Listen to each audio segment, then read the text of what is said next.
You are now watching The Meech. When it comes to 2D Mario, most would consider New Super Mario Bros. U to be the latest mainline entry. Even though the U stands for underwhelming or unoriginal, it is still technically an original 2D Mario game. What qualifies as a mainline Mario game, for me at least, is a game that has new levels and mechanics, and follows a story even if it's basic. But as it turns out, some of the Mario games Nintendo considers to be mainline may just surprise you.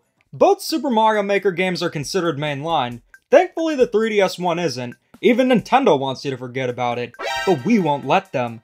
While Super Mario Maker 2 does have a story mode, the primary focus of the Maker games is creating levels. I absolutely love Super Mario Maker 2, and have put hundreds of hours into it. The fact that New Super Mario Bros. U Deluxe sold more is the main reason why I'm still emo a decade out of 2012. The Maker games and traditional 2D Mario games are completely different experiences, but as it turns out, a game that fits my definition of a mainline 2D Mario game released over half a decade ago, and Nintendo considers it mainline, but considering the platform it's on, most don't see it as a mainline entry. September 7th, 2016. Not only was it the day modern smartphones were forever ruined with Apple's announcement of removing the headphone jack, but a surprise announcement was made at that Apple event. And the surprise wasn't that Apple finally made an innovative iPhone after the 5S. Shigeru Miyamoto revealed the first ever mobile Mario game, Super Mario Run. You would think that putting Mr. Video Mario on a device nearly everyone owns would be an instant hit. It certainly was for Pokemon, but Super Mario Run sorta ran under the radar. So the question is Super Mario Run a home run, or should you just run away? Nintendo's attempt to enter the mobile gaming market has been rocky to say the least. Nintendo's biggest strength is how they're not afraid to take risks and innovate. The Famicom controller was the first to use a D-pad. It was radically different from the common joystick controllers at the time, but it set the standard for all modern game controllers. The Wii also took the world by storm with the motion controls, and even though the Switch is held together by earwax and Elmer's glue, the idea of a console you can take with you is nothing short of brilliant. Nintendo's biggest strength, however, is also their biggest weakness. The world simply wasn't ready to sear out their retinas by playing golf in the depths of hell, or having a Star Fox game play like a game of Bop It. To be fair, the Virtual Boy and Wii U were inventions of Nintendo. The Virtual Boy was far too ahead of its time, and the Wii U suffered mostly due to poor marketing. Where I think they fail the most is when they try to reinvent established concepts. Of course there's the abomination known as Nintendo Switch Online. You can't message your friends or voice chat natively, but playing a broken version of Paper Mario is a-okay because you use a gift card you could have used for literally anything else to get it. This also applies to their mobile market strategy. The standard has been making games free to play, but including microtransactions or ads for monetization. But Nintendo tried something different with Super Mario Run. A few levels would be playable in a free demo, but you'd have to pay $10 for the full game. Having a one-time payment is great because it's fair, and it doesn't lead into the slippery slope of gambling, but many didn't see it that way. Some say this is the primary factor why Super Mario Run underperformed, but just because something was a financial disappointment for Nintendo doesn't make it bad. I love the Wii U and continue to play it to this day, and even if something sells well, that's not an indicator of it being good quality. You know what sold well in the 80s? Crack! Being a huge fan of Mario, I certainly was interested. I got Super Mario Run, and you can thank my brother for getting me a Play Store card for Christmas in 2016. Let's see how Mario's first mobile adventure has held up. Our story begins not only with Mario trying to defeat microtransactions and loot boxes, but Bowser Bad, Rescue Peach. It's a mobile game, so I'm not too upset with the cliche story, and at least Bowser gets his clown car back.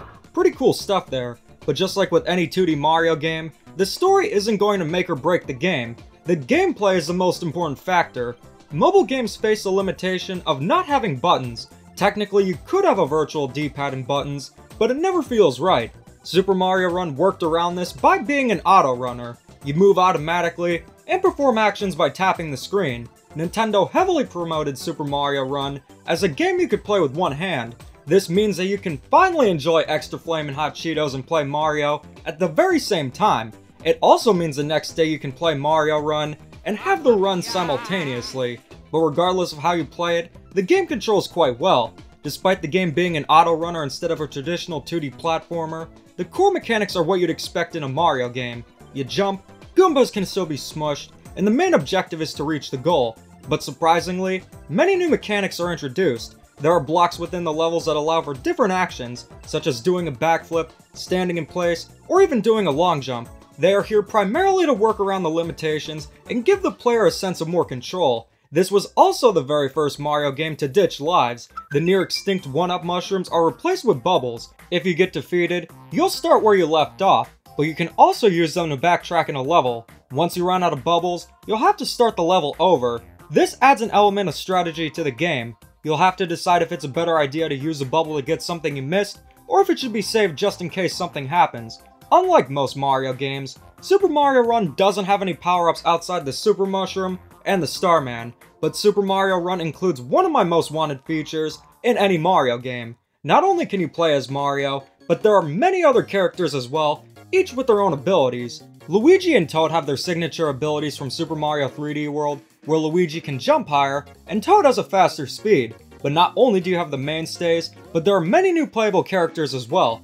Yoshi can flutter jump, and he can walk on spikes. Toadette is kinda useless, but does have a purpose in one of the secondary modes. But perhaps the coolest addition is none other than Purple Yoshi. Whoa, it's Barney!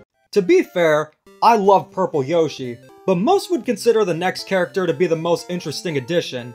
Daisy makes her playable debut in a 2D Mario game, and can double jump. There's a lot of love for Daisy, and it's great seeing her used in the mainline games, but unfortunately, Wario and Waluigi are seemingly banned from mainline Mario games. Oh, I'm never going to be in Smash or a Mario game, but see this Yoshi costume? Maybe I can join the game if I'm Purple Yoshi. Wah! I guess you'll just have to pretend that Purple Yoshi and Yellow Yoshi are Wario and Waluigi in disguise, but having multiple playable characters is great, and is something that should be in every Mario game. Come to think of it, the game has a lot in common with Super Mario Bros. 2. This goes beyond multiple playable characters and the lack of power-ups. Ninjas return, and are given a slightly new design. I always thought the buttons were fangs, but they're clearly buttons now.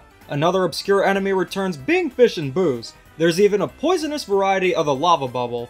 Most enemies are basic, but it's cool seeing obscure enemies as well. The theming for the levels is also very basic. All the Mario themes such as plains, deserts, and airships, we've seen them before. They're standard in the series. A lack of interesting locations has been a major problem with 2D Mario games, but considering that this is a mobile game, I'm a bit more lenient. It's fair for the game to be a little more vanilla, considering it's a very casual game. Where I won't be lenient is with the level design. Doesn't matter if the game is on a console, a phone, or in a hotel, the level design is by far the most important aspect in a Mario game. Just like New Super Mario Bros. 2, the levels are short, but for those wanting more depth, each level has 5 hidden coins. They're very similar to the star coins, but they managed to take the concept of star coins and make it even better. The first coins you'll need to find are the pink coins, but once you get all the pink coins, they're replaced by the purple coins, which are trickier to find. And if you get all the purple prizes in a level, they'll be replaced with the rare black coins. These are the most difficult to find, with most being in hard to reach areas. I would love to see the hidden coins incorporated into a 2D Mario game. It adds challenge and makes levels even more replayable, considering that they increase in difficulty to obtain.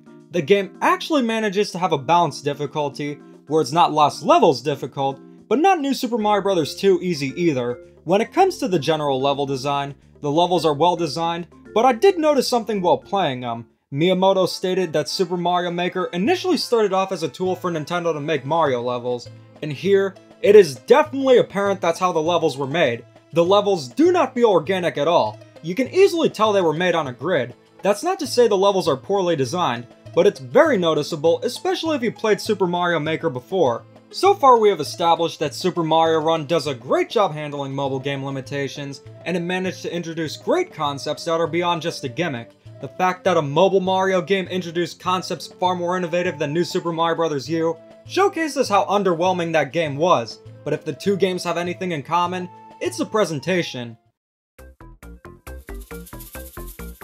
The general presentation looks very similar to New Super Mario Bros. U. The locations are identical, the characters and items look very similar, but Super Mario Run manages to look significantly better.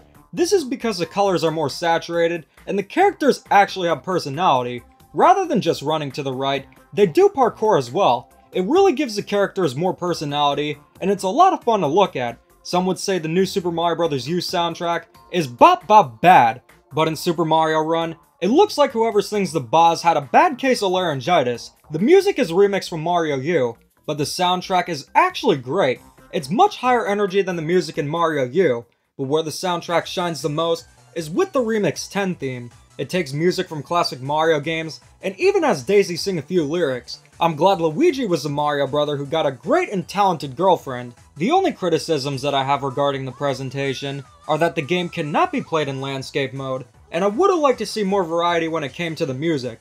But the good news is that you can listen to whatever music you want. The characters even get headphones while you play your own music. Whether you want the game to be Zombie Nation Mario 400 or Daruk's Sandstorm, the world is your toaster. Pretty ironic that this game launched on the masterpiece of crap known as the iPhone 7, which notoriously removed the headphone jack. Super Mario Run has quite a few additional modes. Toad Rally is where you'll race other players, but it's their ghost like in Mario Kart's time trials. By performing stylish jumps and collecting coins, you'll have more Toads cheering you on. Some characters can actually attract more Toads, such as Toadette. If you win, you get to keep all the Toads, but if you lose, you actually will lose Toads. Considering how many Mario games have made the effort to be as easy as possible, I'm quite surprised. But it's nice that there's a penalty for losing, so players can become more skilled. Collecting Toads also unlocks more items to be purchased with coins. Super Mario Run actually managed to give the coins more of a purpose than the game that's all about the coins, New Super Mario Bros. 2. Wow. You can get items to customize the Mushroom Kingdom, as well as get new characters. Some items are only cosmetic, but you can actually earn more Toad Rally tickets with the question blocks. The hidden coins also unlock levels you can place in the Mushroom Kingdom. The final mode is Remix 10. It combines sections from 10 different levels, and by collecting the rainbow coins, you can earn new items, and if you make it to Area 30, you'll unlock Daisy. This mode is a blast to play, and is perfect to play on the go. Super Mario Run has quite a bit of content, but there is a major issue. The unlocking criteria for many items and characters are unbelievably absurd. To get Red Yoshi, you'll need to recruit 9,999 Toads, 1,000 Yellow Toads, and have 50,000 coins. Look, I love Mario games, but I also love life. I don't want to waste countless hours trying to unlock Red Yoshi. If it were Waluigi, maybe that would be a different story.